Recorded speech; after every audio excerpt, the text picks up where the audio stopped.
राधे राधे, हरे कृष्णा। कैसे हो आप सभी लोग? आशा करती हूँ आप सभी मंगल में होगे, स्वस्थ होगे, अच्छे होगे।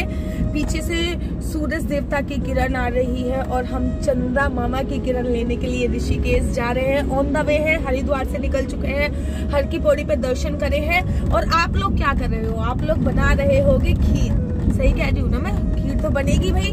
तो खीर बनाते समय अब मैं आपको ये नहीं बताऊंगी कि खीर कैसे बनाए, कितना दूध ले, कितना पानी ले, कितनी इलायची ले, कितना ये ले, कितना वो। क्योंकि आप मेरे से या तो मेरी उम्र के हो गए या मेरे से बड़े हो गए, आप लोगों को अच्छी प्रकार से खीर बनाना आता होगा। लेकिन आज जो खीर बनती है उसमें एक दो इंग्रेडिएंट्स ज्यादा डलते हैं, जो मैं आज आपको बताने जा रही हूँ। पहली बात मैं आपको एक चीज क्लियर, खीर को अमृतमय प्रसाद बोला जाता है, खीर को रस राज भी कहा जाता है।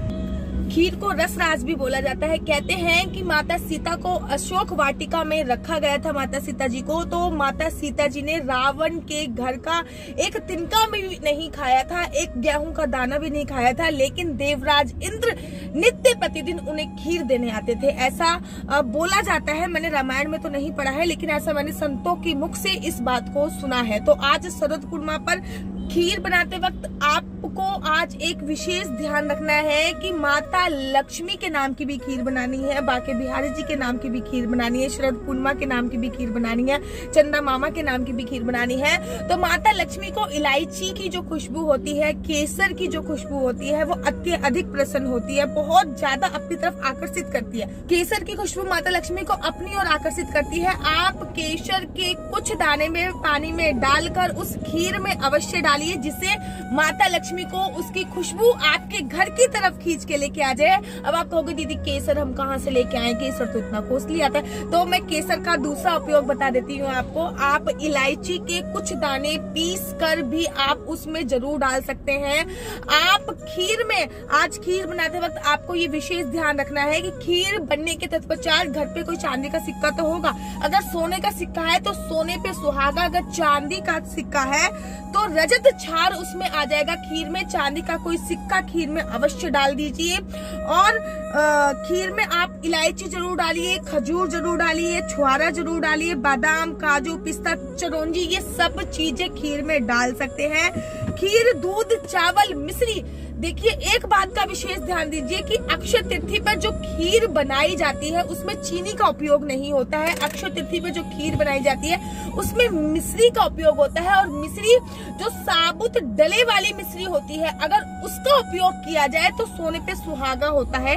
तो ये 5 सवेत मतलब 5 चीजें होती हैं खीर में जो बहुत ज्यादा जरूरी होती है। वो ये होती है, अक्षय तिथि में जो खीर बनती है उसमें 5 चीजें होती है। खीर में दूध होता है, चावल होता है, मिश्री होती है, चांदी होती है, और चांद की चांदनी अगर मिल जाती है तो ये खीर अमृत के तुल्य बन जाती है, अमृत के समान बन जाती है। अब आप कहोगे कि दीदी इसको चांद की रोशनी में कितनी देर रखना? रात्रि 9 बजे से लेकर 12 बजे तक आप इसको चांद की रोशनी में रख सकते हैं। उसके बाद माता लक्ष्मी को इसको भोग बनाकर आप लोग प्रसाद के रूप में स्वतः भी ग्रहण कर सकते हैं। थोड़ी सी खीर बचाकर पहले निकालकर फ्रिज में आप लोग जरूर रख दीजिएगा, ताकि आप लोग सुबह जो ठंडी ठंडी खीर खाते हो ना फ्रिज की, वो बहुत बहुत बहुत ज्यादा अच्छी लगती है। आप खुद भी खा सकते हैं, माता लक्ष्मी को भोग लगा के, लड्डू गोपाल को भोग लगा के। क्योंकि आज की जो रात्रि होती है, शरद पूर्णिमा की जो रात्रि होती है, लड्डू गोपाल भी देर से सोते हैं। भगवान को भोग लगा के आप रात को भी खा सकते हो। कोई कोई पूरी रात खीर चांद की रोशनी में रखता है। मेरे घर पे भी ऐसा होता है कि हम लोग पूरी रात ही चांद की रोशनी में खीर रख देते हैं, रात को 9 बजे से लेके सुबह 5 बजे तक। और अच्छा, आप लोगों में से कितने प्रतिशत लोग ऐसे हैं, मैंने बहुत सारे लोगों के मुंह से सुना है कि दीदी हमने एक बार रात को खीर रख दी, हमारी बिल्ली खा गई, बिल्ली खा गई, बिल्ली खा गई। आप लोगों के घर पे भी होता है? जब खीर आप चांद की रोशनी में रखें तो बहुत ज्यादा पतला कपड़ा, जैसे कि ये हो गया, बहुत ज्यादा पतला कपड़ा उसके ऊपर रख दीजिए या छलनी रख दीजिए।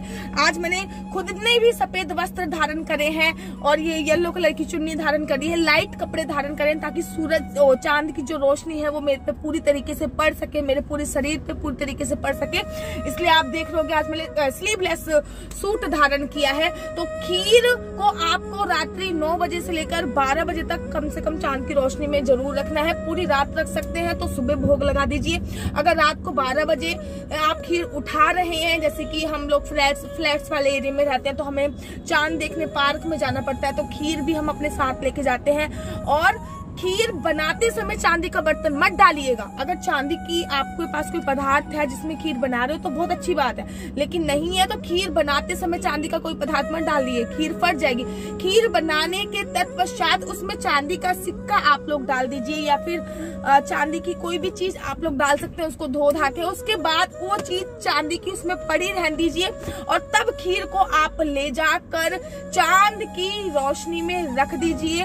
आप सोने का सिक्का भी उसमें डाल सकते हैं, लेकिन उसमें केसर और इलायची जरूर डालिए। कोई भी मेवा आप डाल सकते हैं, अगर केसर नहीं है तो इलायची जरूर डालिए, क्योंकि माता लक्ष्मी को केसर और इलायची की जो सुगंध होती है वो अत्यधिक पसंद होती है। आप सभी को शरद पूर्णिमा की लख लख बधाइयां। शरद पूर्णिमा का पावन त्योहार है। जाते जाते एक टिप्स आपको और देके जा रही हूँ। जो भी आप का व्यवसाय है, मान लीजिए मेरे हस्बैंड डिजिटल मार्केटिंग में है, तो मेरे हस्बैंड का आज जो उनका 99.9% वर्क जो होता है वो लैपटॉप से ही होता है।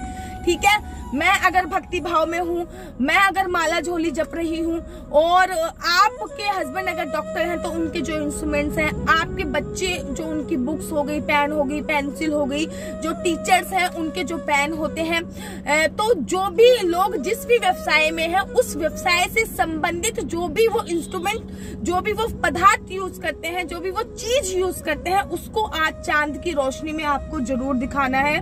फॉर एग्जाम्पल मैं आपको बता रही हूँ, मेरे हस्बैंड डिजिटल मार्केटिंग में, तो मैं आज उनका लैपटॉप उठा के चांद की रोशनी में रख दूंगी 9 से 12 बजे तक के बीच में। नीचे जमीन पे कुछ भी बिछा दूंगी, उसके ऊपर उनका वो सामान मैं रख दूंगी।